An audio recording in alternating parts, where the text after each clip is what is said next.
Hello and welcome back to the channel and welcome to a new addition to the channel in This Week at City, which is a weekly roundup of what's happened at Manchester City during the week, whether it's match reports, transfer news, looking ahead to future fixtures and any hot topics as well. Will all be covered here on the channel and I'll be giving my opinion on what's happened.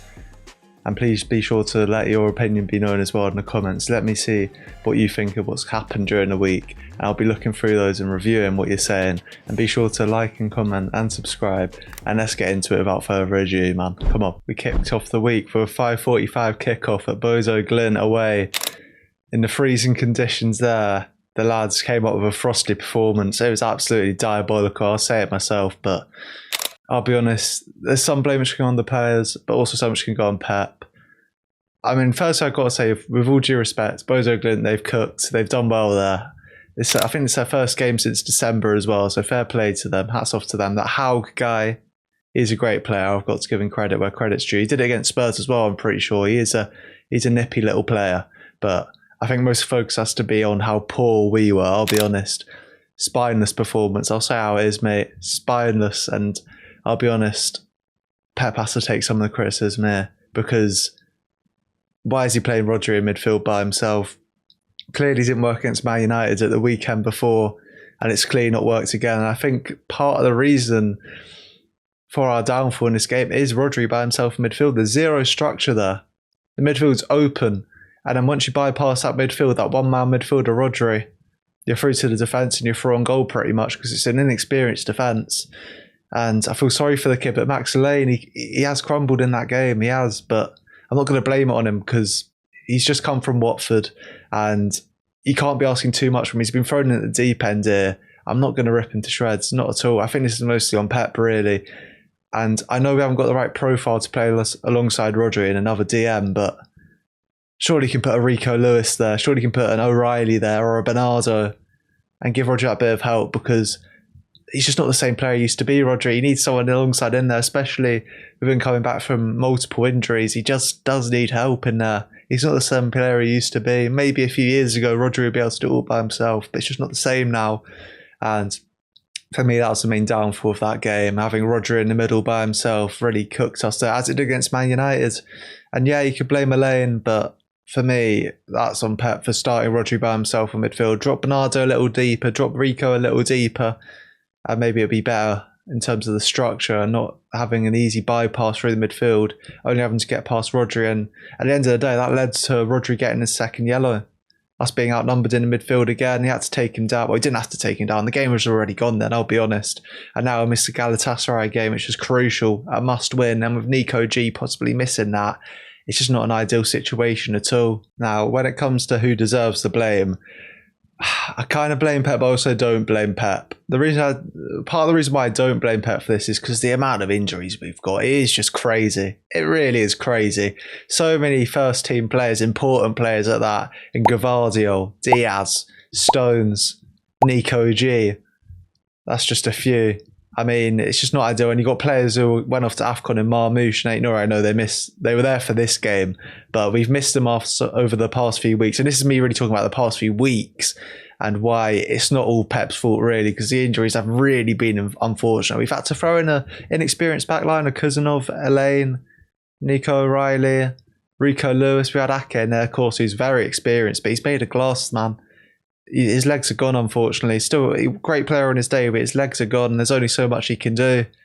So yeah, that's why I don't really blame Pep too much. However, I could see why people would blame Pep in terms of some of the decision making, like the decision to play Rodri in midfield by himself 2 games in a row. I mean, he should have learned his lesson in the Man United game, man. He should have learned his lesson. Why is Rodri in midfield by himself against Man United in the first place? But cool, maybe you thought it was going to work because Man United's their unknown quantity coming into that team. But for Bozo Glint away, I know they haven't played a game since December. It's pretty much their pre-season. But you got to learn from your mistakes, mate. You got to learn.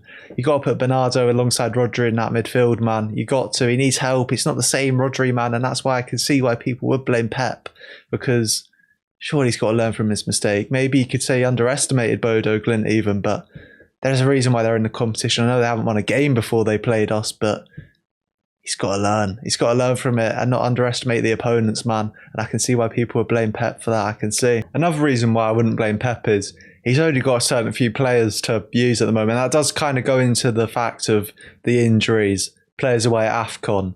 Like, it's clear Haaland and Foden are off it right now, but they have to start. They have to start. The only senior attacker or two senior attackers on the bench against Bodo Glimt were Doku and Marmoush. And Marmoush just come back from Morocco the night before, and Doku he got studded in the knee at the weekend, so I doubt he could have started.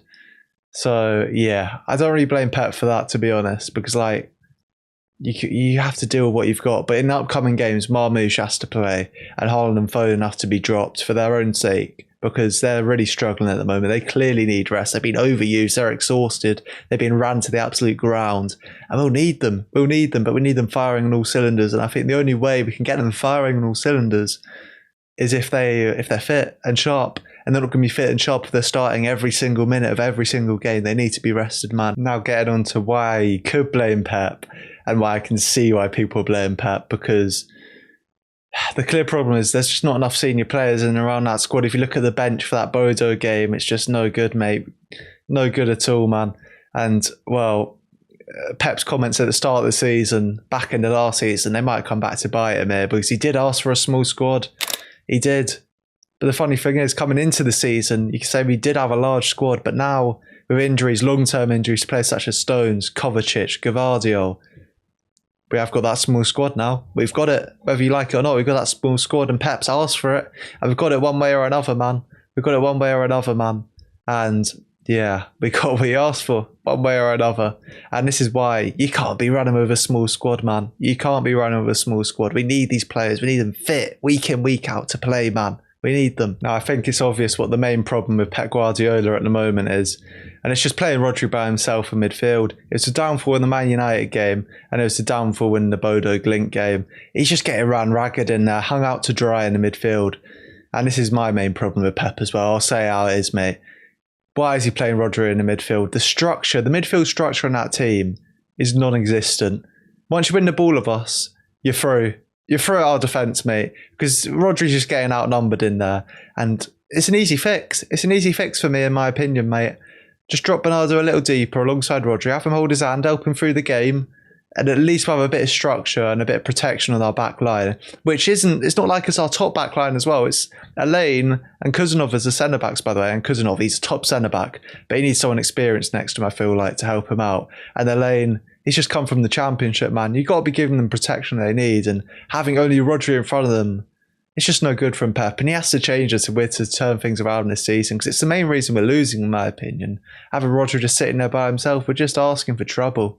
But you really are just asking for trouble with him there, and that's my main problem with Pep at the moment. He has to fix it out, surely. Just while we're here on confusing decisions Pep's made, by the way, I just want to clear things up. I'm not Pep out at all, mate. Not Pep out at all. He has to stay at this club no matter what happens on the pitch. For all he's done, he's got all the credit in the bank, mate. He deserves to stay no matter what, but I'm just saying why I'm a bit confused on a few of the decisions he's making. Another one which baffled me, it's not even to do with this Bodo game. It's still the United game. It's still on my nerves. I'll say it. Why has Ake stayed on that pitch full 90? Why has he stayed on that pitch full 90? I mean, I know Elaine had a poor performance, but I thought Ake was worse. He offered nothing. Nothing at left back. Nothing going forward. Nothing defensively. And there's no fault of his own. He's probably playing for injury right now. So thank you, Ake, for trying your best for us during this injury. And it's not your fault that you're being hung out to dry right now. But I think he should have came off early doors. And Elaine's worst moments were when he was going to Ake. And then you realise early doors, we all saw that pass early doors to Ake, which went off the pitch, and a few which Ake miscontrolled. He thought, right, I can't give the ball to him now. We're just going to give it away. So it made life even harder for Elaine, and which ultimately brought his performance down because he couldn't use Ake as an outlook. He just couldn't use him. So I would have kept Elaine and then brought O'Reilly or Aït-Nouri on. Just for that physicality. Because I'm sorry, but Ake's legs are gone, man. They are. I hate to see it and I hate to say it, but they are gone, man. They are. And I'll be honest, it's sad times, man. It is sad times. But with Ake, I can see why Pep started him. To have an experienced player at the back, because our back line at the weekend was Rico Lewis, Kuzanov and Elaine. You sort of need someone in there to organise and have a bit of an experienced, steady head in there. But I don't know whether there's any point if we're just going to be getting outnumbered every attack. but due to the lack of structure in our midfield, is there really any point? Is there really any need of anyone being there to help organise the defence? Because it's always going to be at 6s and 7s anyway, with Ake there or not there. It's still going to happen. So yeah, that's just baffled me a bit, man.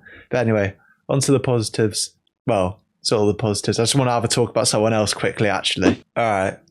I'll be honest. I made a mistake. I think I might have misprofiled this player. And I think the board might have, / recruitment team might have as well. And I think that's all. It's obvious who it is. It's Tijjani Reinders, mate. I think he's a top player. I'll say how it is. He is quality, but he's not what we need or needed in the summer. I mean, it's obvious what we need. We need a combative, aggressive, get stuck in midfield, like a Tonali, like an Anderson, like a Bruno G, who's just going to get stuck in and put a foot in. And Tijjani Reinders is the opposite of that. With all due respect, he's soft, he's weak, and he's placid. I don't even know what that means, but he's placid, mate. He is just placid in that midfield. He's just too scared to put a foot in. And I don't blame him. I think he's more of a technical player. He really is more of a technical player, but that's not what we needed.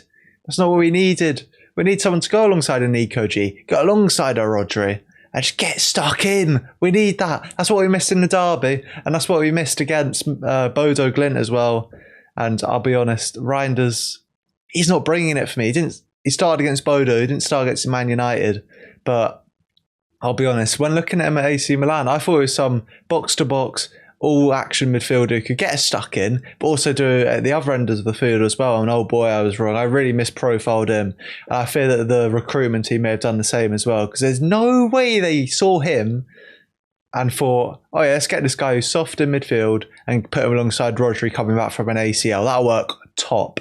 Especially with the way football's going in the Prem, turning into physical and aggressive football, all about those second balls. We need someone alongside a Rodri, alongside a Nico G. And it's no surprise we're looking at Elliot Anderson, man. No surprise. And Tonali as well. I'm pretty sure there's been links with him as well. We have to get one of these boys in, because Reinders, he's not what we need. Maybe next to a Rodri in the treble season or 4-peat year. Maybe. But even then, we had Kovacic next to him in the 4-peat season. And he's not someone who's always going to get stuck in, but he at least has a bit more bite about him than Reinders, man. I just think the recruitment team, they messed up there, and I messed up as well. I misprofiled him. I thought he'd be able to get the job done, but it's clear that we still need that combative midfielder to go alongside Rodri or an Nico G. Until the end of the season, I don't want to see anyone else in that midfield other than Rodri, Nico G, or Bernardo. 2 out of those 3 has to be in the midfield double pivot. It has to be, or we're just setting ourselves up for failure, because we need someone who's going to get stuck in. And after all the criticism Bernardo's got, I will criticise him, but not when he's next to Rodri or Nico G in that midfield. He knows exactly what to do there. When he's put in attack, rubbish, no good, no point in having him there. He offers nothing. But next to Nico G, next to Rodri, he gets about. He gets stuck in. He might be soft, he might be weak, but he's not scared to put a foot in. He's not. And he's a little rat as well, man, in the most loving way possible. And I love that. He's brilliant like that. I need that in my team, mate. And we're not getting that from Reinders in midfield. We're not getting that from Rico Lewis in midfield. We're not getting that from Foden when he drops deeper in midfield. Even though he does run his socks off Foden, I don't think he works in a double pivot midfield, man. He just doesn't. And that will never work. So yeah, man. It's got to be Bernardo, Nico G or Rodri. 2 out of those 3 in the midfield. And yeah, I can't believe I misprofiled Reinders like that, man. All right, then here we have the Champions League table. I've done the simulation and I backed us to win. But I backed a few others to win as well. And I backed a few rivals around us to lose / draw.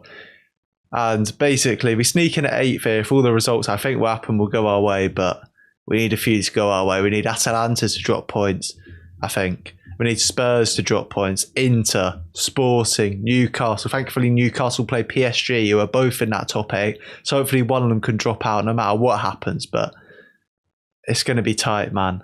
And we have to beat Galatasaray ourselves to stand a chance here. The good news is, even if we don't make the top 8, we shouldn't be playing a team like Real Madrid like we did last year, because we should be at the upper end of the playoffs, so we should be playing a lower team. And this year there aren't too many good teams in that playoffs. Most of the good ones should make top 8, thankfully. But anyway, enough about this Champions League talk. I'll be talking more about that in the Galatasaray preview a bit later in the show. Hugo Viana's done it again, man. He's absolutely done it again. What a signing. 20 million of the Queen's finest, mate. Or King's finest. Whoops. King's finest for him. And I think we've honestly got one of the best centre-backs in the league. Top 5 at least for him. And it's what we needed. It's what we needed, man, with Diaz and Gvardiol out. And Stones, of course. And Ake, well, it's a matter of time before he gets injured, unfortunately. This had to be done. And it feels so good to get him over the rivals like Liverpool. I think Barcelona were linked. Arsenal, they had to go like he'd want to go there and bottle all his trophies. But what a signing, man. And what a performance he had against Wolves. We'll be touching on that in a second. But I just want to talk about how we're going to line up with him now, once Diaz is back, and next season once Gvardiol's back as well. And I think right now it's quite obvious what we're going to do. I reckon it'll be him and Kuznetsov alongside each other. I think that'd be a great partnership. The pace of Kuznetsov, the aggression of Kuznetsov behind the calm, level-headedness, and leader in Marc Guéhi alongside him to help calm things down and composure. It's like having a Maded on the right-hand side, and then have the cool composure on the left-hand side of Marc Guéhi, just to calm him down, keep him in his lane, keep him composed. That's what we need there. And then once Diaz was back, I'm sorry for Kuznetsov, because I think he's been all right, and I rate him really highly, and he will be the future of this club. But it's got to be Diaz and Guéhi, two leaders, two winners next to each other in the heart of that defence, to go into the end of the season, to go into the run-in. I think that could be serious, that partnership. And then once Gvardiol's back next season, it will get really interesting, because then we have lots of options. We've got Diaz, we've got Gvardiol, we've got Kuznetsov, we've got Guéhi, Victor Hayes might come back from loan. And then we've got Nico O'Reilly left back. We've got Aït-Nouri right left back as well. And then Núñez right back. And it looks like we're looking at this Gavairo Reed right back as well. Young upcoming right back who looks really promising. But I think next season it's just brilliant.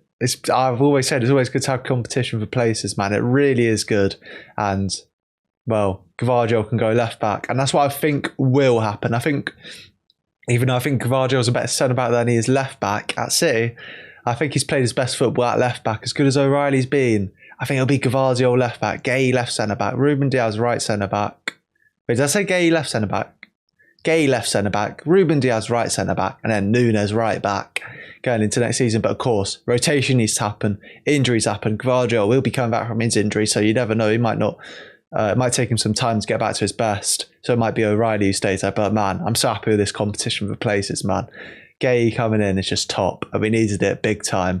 And just going through his strengths, man, it's the composure on the ball for me. It's how he can play either side for me. The fact that he's already played in big international tournaments, played in the Euros final, and one of England's best players at the tournament as well, man. He's got the calibre, he's got the level. Won an FA Cup with Palace against us, of course, captained them to that with a top performance in the final before getting subbed off for that injury. And yeah, I think we bought a real good player in Marc Guéhi. And he doesn't mind getting stuck in as well. That's what I like. I need these players which are going to get stuck in and not afraid to stick a leg out. And yeah, my only slight concern is the fact that, I say only, like 6 foot is a good height, but I just worry for his aerial duel win percentage. I don't think it's too high. And we've already got a player who's not the best in the end, sometimes does get pinned in Ruben Diaz, as good as Diaz has been. He is a bit viable and liable to getting beaten in the air. But other than that, I'm thrilled with this signing of Marc Guéhi, man. Really am happy. I also think this will be a major win for England as well, and their hopes of winning the World Cup, because he'll be able to build up those connections with Nico O'Reilly on that left-hand side, and they'll know each other inside out. And potentially could throw Stones in the mix there as well if he comes back from injury. I think he's meant to come back next month, and if he can come back from injury and really hit the ground running and get back to his best and stay fit. That's what it is with John Stones. He just needs to stay fit. He's a top player in there. Just stay fit, mate. And he could be onto something. Nico O'Reilly, Guéhi, Stones could be starting for City, could be starting for England as well. And how good would that be for England? All those players knowing each other so well over the next few months. That could be incredible. I just want to touch on his interview as well. He's coming to City to make us better. And he wants to win, he said. And he's not just here just to enjoy the experience, which is what you want to hear. He's here to win. And that's what we're all about here, winning. Looking at that Champions League trophy, I remember in the interview, we need that. We need winners. And that is exactly what he is. Mentality monster, mate. Then came the Wolves game. And I must say, I was nervous. I don't get nervous, but I was starting to get a bit shaky for that one. And Pep did it, man. He did it. He played Bernardo next to Rodri. Exactly what I've been asking for. And guess what? We win. I'm not going to say it's too convincing, but we got the job done. That's what matters. After such a poor run streak, well, no lack of win streak in the Prem, we haven't won a game in 2026 in the Prem. Up coming to this game, unlike Wolves, they're unbeaten in 2026 in the Prem. So that was impressive, man. To keep a clean sheet as well. Liverpool couldn't keep a clean sheet to Wolves at home. Arsenal couldn't keep a clean sheet to Wolves at home, but we could. And I find that very impressive, to be honest, especially with Gay and Kuznetsov only just knowing each other this week as well. And the main reason for that brilliant performance was Gay, bring that composure at the back, but also Bernardo alongside Rodri. I've been crying out for this, man. I've been crying out for this midfield partnership. Rodri needs help. He needs help in that midfield. And you see the better structure we have with less easy to bypass through in the midfield now. And gives the defence an easier job as well, man. I just hope Pep sticks at this. Play two in midfield in that double pivot, and we're getting somewhere. We really are getting somewhere, and that Wolves game says it all. And it's just a great result, man. Marmoush coming in for Haaland. Been crying out for that as well, man. Haaland needs rest. He's exhausted. Marmoush, he's always going to be hungry. Barely given a chance this season. And he took his chance, but the sole of his foot, what a finish, mate. What a finish that is. And Semenyo coming in, giving me a blast from the past, to be honest. It's been a while since I've seen goal-scoring wingers at this club, since the Sterling, Sane, Mahrez days. It's incredible scenes, mate. It's so good. He feels like a proper City winger, mate. And he'll be crucial, him and Marmoush, by the way, going into this end of the season, because we've seen Haaland, when he drops off, where the goals kind of come from when it's not Marmoush and Semenyo there, when they weren't here, because Marmoush was at AFCON. Semenyo wasn't at the club. Haaland, he can't do it all on his own, man. We can't become too over-reliant on him. And now with Marmoush and Semenyo here, they're going to play a key part in this team, I reckon. Really key players. Got to keep them fit and firing, man. Keep them hungry as well. Brilliant players, man, and brilliant result. We needed that. We didn't not exactly the best performance, yeah, but that doesn't matter when you haven't won a game in the Prem in 2026. But upcoming Spurs and Liverpool, have to up it then. Have to up it for them games, man. Have to. All right, then. I'm now looking forward to the big game in midweek against Galatasaray on Wednesday. And I'm nervous. I shouldn't be this nervous, but I am, man. We have to win this. No, Rodri, though, is not making me feel too confident. But anyway, let's go for my predicted lineup and prediction of what's going to happen in the game. In goal, Gianluigi Donnarumma. Simple as that. No messing about. Get the Don in net. Easy. Mateus Nunes at right back. Locked and loaded. Has to be. Maybe shouts for him to go midfield, but no, I keep it simple. Especially with Pep's weird experiment in the Champions League last week. Keep it simple. Play right backs at right back, even though he's midfielder. Play players in their positions is what I'm basically trying to say. Centre back partnership. It's a tough decision. It's a bit harsh in the lane, but it's Kuznetsov and Ake for me. You have the nice blend of experience and youth, aggression and composure. I think you have to play those two in midweek. I'm sorry to Elaine, but I'm not sure whether we can trust him in these big Champions League games. As good as he started, I think we just have to go with what we know in Kuznetsov and Ake. And then left back, I would go Aït-Nouri, due to the fact that we need O'Reilly in that midfield. He got the job done against Newcastle away in midfield, and I reckon he can get the job done against Galatasaray in midfield, as long as he has Bernardo next to him in there. But yeah, Aït-Nouri left back, composure on the ball for days, and he has a real chance here to stamp his authority, because he hasn't really had much of a chance. But in the little glimpses I've seen of him recently, he's really impressed me, especially on the ball. He's a proper techie baller, him. And then, as I said, double pivot of O'Reilly and Bernardo in midfield.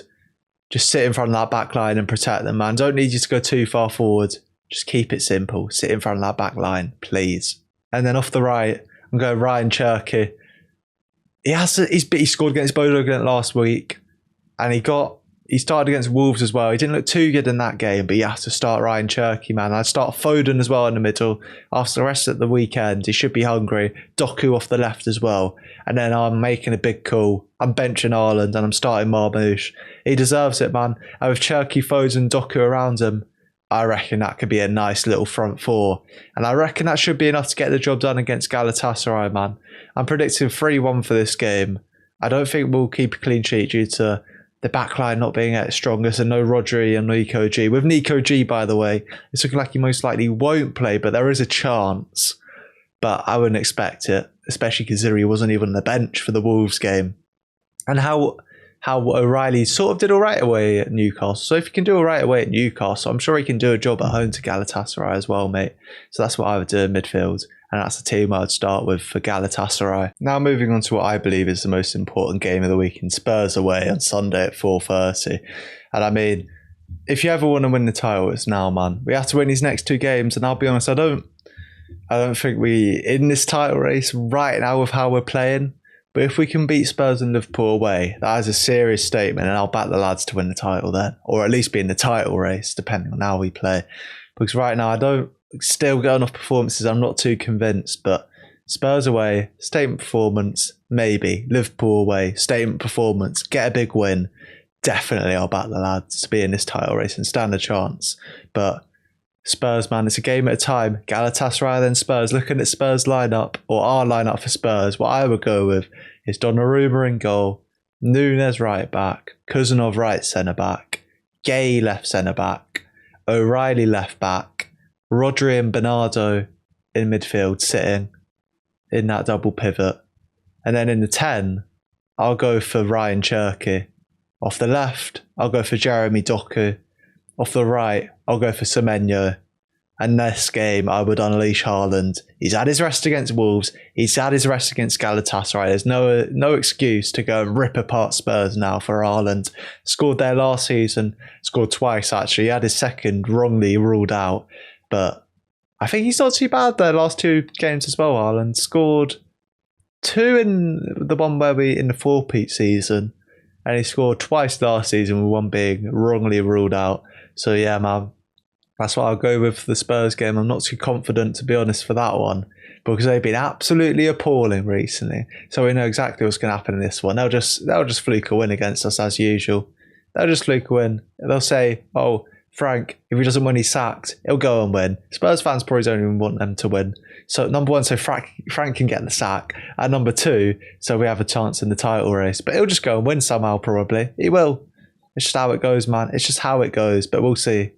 We will see how it goes, man. Hopefully Pep can play Rodri and Bernardo in midfield, or Nico G. I don't mind who it is. Hopefully he can play a double pivot is what I'm trying to say. Hopefully he can do that, and we'll run with more than a chance of beating Spurs and Galatasaray. Right, just to end things off, I'm just going to cover little small murmurs of transfer rumours going on. First one isn't really a small murmur. It's actually coming out that it's going to be done, and it's pretty much a done deal, and that's Oscar Bob to Fulham. I'm pretty sure it's a permanent 35 mil. I could be completely waffling there, but I'm pretty sure it's in and about that region, and it's just sad, man. It's sad. If he didn't have that leg break, that was going to be his breakout year. He was going to cook, but it all fell apart with that leg break, and he hasn't really been able to get a grip and get consistent game time within this side. When I say get a grip, I don't mean in a harsh way. I mean in terms he hasn't been able to take the position by the scruff of the neck due to the injury. And once you got injured, you need those consistent minutes to gain back the confidence, the sharpness, the fitness. And he just hasn't got that. Unfortunately, he hasn't had that opportunity with Savio, with Doku, with Foden, Cherky, now Semenyo. His pathway's been completely cut off. But hopefully we put a buyback in this fee, in this clause, in his contract for this Fulham deal, because I would love to see him cook there and us bring him back, because I think there's a player in there. He just needs those consistent minutes, which he wasn't able to get here, which he should be able to get at Fulham. And I hope he cooks there, man. I really hope he does. And then finally, moving on to one which I don't really believe so much. Over in Real Madrid of Spain, Trent has apparently fallen out of favour with this manager, Albola or Arbeloa or something like that. It's all rubbish in my opinion, man. They'll make up. It'll be fine. He'll be playing for Madrid for the next few seasons. And even if he was to leave, I don't think he'd want to come here. The amount of stick he'll get off Liverpool fans, I mean, he's already getting enough stick off Liverpool fans. The amount more of a stick he'll get off Liverpool fans, no good, mate. It just wouldn't happen. And as much as Pep would probably love to work with him, I don't know if he works hard enough in this team for me. I don't know if he's physical enough. And I know it's crazy to say, but I'd rather have Nunes. I'd rather have Nunes and Trent. I know it sounds crazy, but I'd rather have Nunes, man. I'd much rather have him. More physical, has a bit more bite to him, better defensively. And he's used to this team, man. And he's a hard worker, Nunes, man. And we can't have a Scouser at City, man. We can't. Anyway, that'll be it to end it, man. See you next week, where I will be going over the Galatasaray and Spurs game. Hopefully, my predictions come true and we can get the results and be looking good in the UCL table. Hopefully we get top 8, but it's not the end of the world if we don't. And yeah, I'll see you on the next one, man. Thank you for watching. Be sure to leave your ideas down and any opinions you have down, and I will review them in these videos. And yeah, see you on the next one, man. Thank you for watching. Goodbye.